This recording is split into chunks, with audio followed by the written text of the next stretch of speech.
تو یہ گوشت میں بھی اللہ نے جو یہ والے گوشت رکھے ہیں نا، دمبا، بکرا، اونٹ اور گائے، یہ اس لیے رکھے میرے بھائی کہ اس قسم کے گوشت کا مقابلہ فضا میں جب سبزی کھانے والے کے ساتھ ہوگا، چکن کھانے والے کے ساتھ ہوگا، تو فتح کس کی ہوگی؟ بھائی ابھے نندن سبزی کھا کے سوار ہوا تھا اور ہمارے پائلٹ گوشت کھا کے فضا میں اڑے تھے۔ تو جب گوشت کم، دیکھو گوشت ان جانوروں میں دیکھ لو نا، جو جانور گوشت کھاتے ہیں اور جو سبزی کھاتے ہیں دونوں کا کمپیئر کرو آپ۔ شیر کیا کھاتا ہے؟ گوشت۔ بکری کیا کھاتی ہے؟ تو کیا بکری شیر کا مقابلہ کر سکتی ہے بھائی؟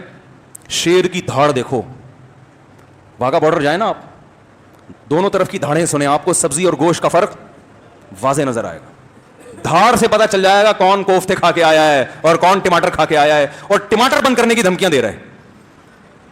یعنی ان کی نظر میں ٹماٹر کی اتنی ویلیو ہے کہ ہم نے ان کا پائلٹ گرفتار کیا تو ٹماٹر بند کرنے کی دھمکیاں دی جا رہی ہیں، بند کر دو ٹماٹر۔ لیکن ہم کہتے ہیں اللہ کا واسطہ یہ جو بقرعید میں جانور آ رہے ہیں نا کٹنے کے لیے، یہ بند مت کرنا، ہم ٹماٹر کے بغیر زندہ رہ لیں گے، گوشت کے بغیر ہم زندہ نہیں رہ سکتے۔ تو گوشت کھانے والے کی طبیعت میں قوت غضبیہ ہوتی ہے، سمجھتے ہو؟ اور اللہ چاہتے ہیں کہ اس امت میں جہاد کا جذبہ برقرار رہے، یہ لڑنے والی امت ہے، کیونکہ اپنے وجود کو برقرار رکھنے کے لیے اس کو طاقت چاہیے، آواز میں گرج چاہیے، کھا جائیں گے ورنہ تمہیں یہ، تو اس لیے گوشت کھایا۔ وقت پورا ہو گیا، اس پہ بہت کچھ کہا جا سکتا ہے، پھر انشاءاللہ دوبارہ بات کریں گے اس ٹاپک پر۔ احادیث میں ازار ٹخنوں سے نیچے رکھنے پر وعید آئی ہے، اس پر لوگ کہتے ہیں اللہ اتنا ظالم نہیں ہے کہ صرف شلوار نیچے رکھنے پر جہنم میں ڈال دے۔ آپ نے جب جہنم میں چھلانگ لگانے کا فیصلہ کر ہی لیا ہے، کتنی تکلیف ہوتی ہے شلوار ٹخنوں سے اوپر کرنے میں، کتنا ٹائم لگتا ہے؟ ایک طرف جہنم کی وعید سنائی جا رہی ہے، ایک طرف کہا جا رہا ہے تھوڑا سا اس کو اوپر کر لو، تو کیا جا رہا ہے؟ تو اللہ کو اس پہ تو غصہ آئے گا نا، بھائی 2 منٹ لگتے تھے اس کو اوپر کرنے میں، پھر بھی نہیں کر رہے، تو اللہ کا حق بنتا ہے نا جہنم میں ڈال دے۔ جب رشتہ داروں سے ملاقات کے لیے جاتے ہیں وہاں نامحرم خواتین بے پردہ کر بیٹھ جاتی ہیں، کیا ایسی صورت میں وہاں جانا جائز ہے؟ یہ بہت اہم سوال ہے کہ لوگ جب اپنی خالہ پھپھی سے ملنے کے لیے جاتے ہیں تو کزنیں بھی آ کے سامنے بیٹھ جاتی ہیں، تو آپ نیت کریں خالہ کی پھپھی کی، جب گھر سے جائیں بولیں میں نیت کرتا ہوں پھپھو سے ملنے کی، اور ساتھ میں یہ نیت کر لیں میں باقاعدہ نیت کرتا ہوں کزنوں کو دیکھنے نہیں جا رہا، اس کی بھی نیت کر لیں۔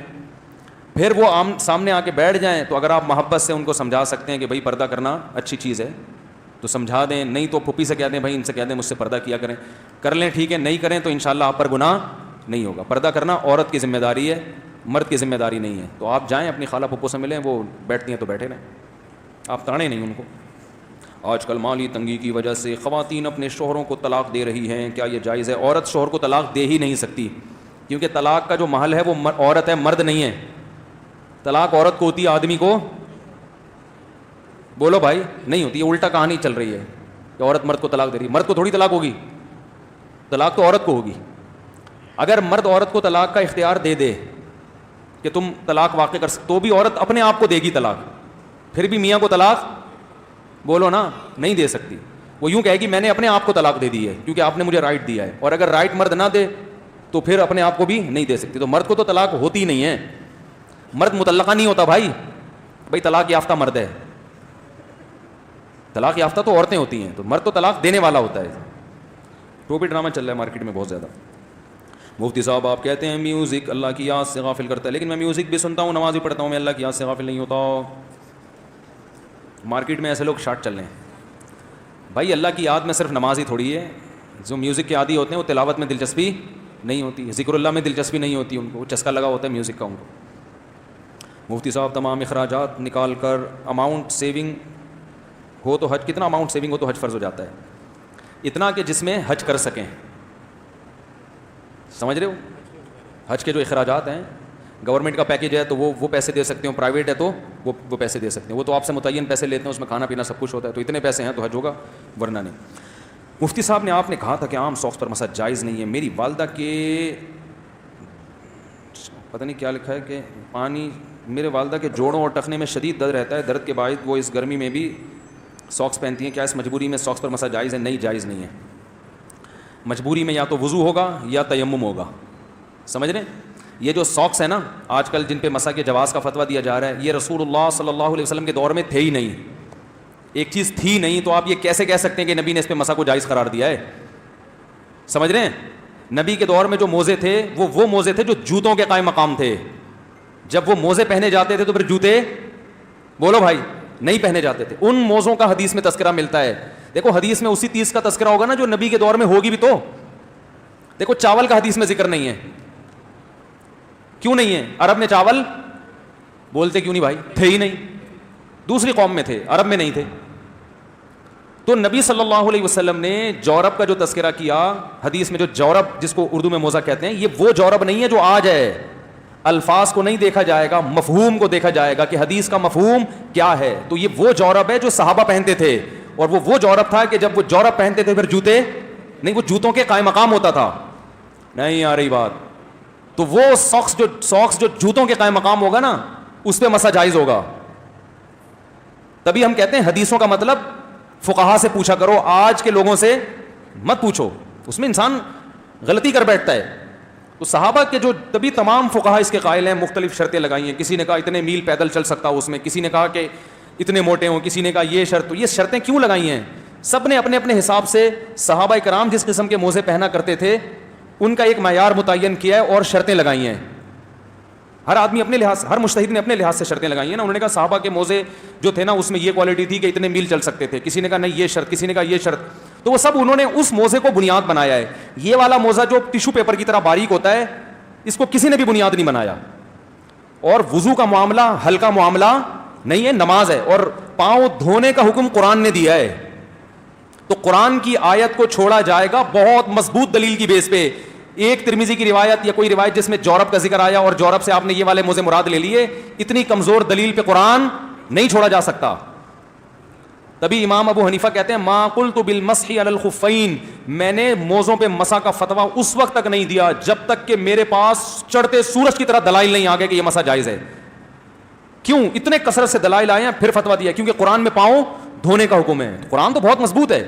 آپ موزے چڑھا کے دیکھ لو سعودی عرب میں اور دبئی شارجہ میں کیا ہو رہا ہے. 5 نمازیں عام ساکس سے اس پہ مسح کر کر کے نمازیں پڑھ رہے ہیں. پاؤں دھونے کا حکم کہاں گیا؟ بالکل ہی شارٹ ہو گیا مارکیٹ سے. تو یہ موزوں پر کون سا, یہ پہننا بھی کوئی مشکل کام نہیں ہے, اتارنا بھی کوئی مشکل کام نہیں. اور ان موزوں میں ایک ٹینشن یہ بھی ہے, ایک مسئلہ یہ بھی ہے کہ ان موزوں کو تو پہنے پاؤں دھو سکتے ہو آپ, یہ تو اتنے ہلکے ہیں. موزوں پہ مسح کرنا کی تو اجازت اس لیے ہے نا کہ حرج نہ ہو. تو حرج سے بچنے کے لیے تو یہ ضروری ہے کہ ان کو پہن کے پاؤں دھونا ممکن نہ ہو. ان کو پہن کے تو آپ آسانی سے پاؤں دھو سکتے ہیں, پورا پاؤں گیلا ہو جائے گا آپ کا. تو پاؤں دھونے کی ٹینشن سے بچانے کے لیے حکم دیا موزوں پہ مسح کرو. تو وہ ٹینشن ان موزوں میں ہوتی نہیں ہے. آپ کہہ سکتے ہو کہ ہوگی کیونکہ ہم جب دھوئیں گے تو گیلے ہو جائیں گے, گیلے پاؤں میں شوز میں وہ کیسے پہنیں گے اور وہ پہن کے نماز کیسے, گیلے ہو جائیں گے نا شوز. تو یہ گیلا ہونا شریعت کی نظر میں کوئی حرج بولو بھائی نہیں ہے. حرج وہ ہوتا ہے جس کو شریعت نے حرج مانا ہو. تو اس لیے بھائی یہ نیا فتویٰ ہے, مارکیٹ میں چل رہا ہے. سعودیہ کے شیخ بن باز رحمہ اللہ تعالی ہمارے لیے قابل احترام تھے. ان کی ایک ذاتی رائے تھی اور یہ ابن تیمیہ رحمہ اللہ سے انہوں نے لی تھی, اور وہ پوری امت میں, کیونکہ سعودیہ کے مفتی اعظم کا فتویٰ بڑا مانا جاتا ہے, سعودیہ کے ہے نا, تو اس کے مقابلے میں تمام بڑے بڑے فقہا کو لوگوں نے چھوڑ دیا. تو آپ بڑے بڑے مجتہدین جو شیخ بن باز سے بھی بڑے تھے ان کو فالو کریں, ان کا یہ فتویٰ نہیں ہے. انہوں نے شرطیں لگائی ہیں اور وہ شرطیں اس عام موزے میں نہیں پائی جاتی ہیں. اور کوئی آپ سے پوچھے نا حدیث میں تو آتا ہے جورب موزے پہ مسح نبی نے کیا, آپ بولیں حدیث میں جو موزہ ہے وہ موزہ ہے جو اس دور میں تھا, یہ والا موزہ اس دور میں نہیں تھا. اور وہ موزہ ہے جو بغیر شوز کے پہنا جاتا تھا, یعنی شوز کے قائم مقام ہوتا تھا, وہ اسے پہن کے صحابہ سفر کرتے تھے. سمجھ رہے ہیں کہ نہیں سمجھ رہے ہیں؟ اس موزے کو پہن کے کوئی, یہ موزہ پہننا نہ پہننا برابر ہے, یہ ننگے پاؤں جیسا ہوتا ہے آدمی, اسے پہن کے انڈا موڑ تک نہیں جا سکتا آدمی. تو اس لیے نماز بہت اہم رکن ہے اور وضو بہت اہم. اور کیا حدیث میں آتا ہے کہ ایڑیاں ذرا سی خشک رہ گئی تھی ایک صحابی کی وضو میں, ذرا سی خشک. آپ نے فرمایا ویل للاعقاب من النار, ان ایڑیوں کے لیے جہنم کی آگ ہے. کتنی شدید وعید ہے نا حدیث میں پاؤں نہ دھونے پر.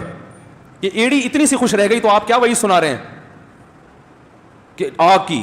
اس سے پتہ چلتا ہے پاؤں دھونے کا حکم اسلام میں وضو میں معمولی حکم نہیں ہے, پورا پاؤں باقاعدہ دھونا پڑے گا. ہاں حدیث میں کثرت سے آتا ہے کہ آپ صلی اللہ علیہ وسلم نے خفین پر مسح کیا ہے. خف تو ان موزوں کو کہتے ہی نہیں ہے. ایک حدیث میں جورب ہے تو اس سے بھی خف ہی مراد ہے, یہ والے موزے مراد نہیں ہے.